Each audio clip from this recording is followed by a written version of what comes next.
Đây là nhà vườn nặng ấy. Đây là hôm chịu phải.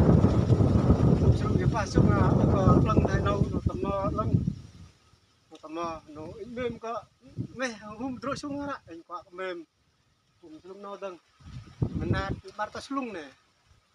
Có khăn mình mà hôm mới xuống nó nát cái xuống rồi tại thì hôm xuống nó được. Rồi xuống nó lưng tầm hoặc lưng gốc trụ bên nào trụ họ kìa.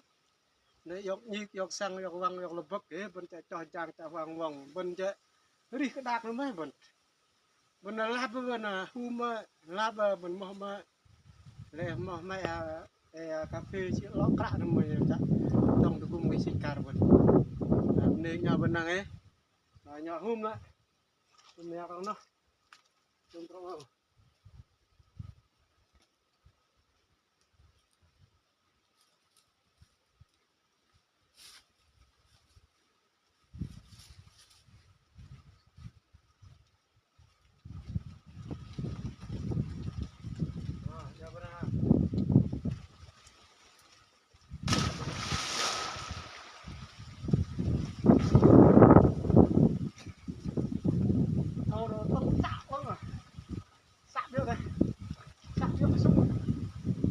yang chip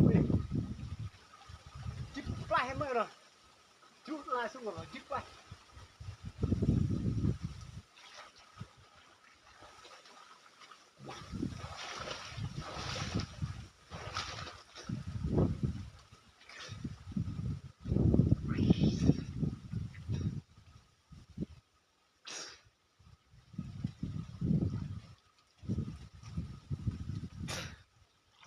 vô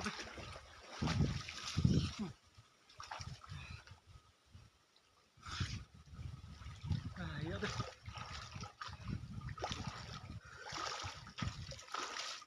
rất lạ rồi vừa này vô đó giờ hôm giờ bên kia hay đâu đi sợ chứ rồi hôm giờ ý ạ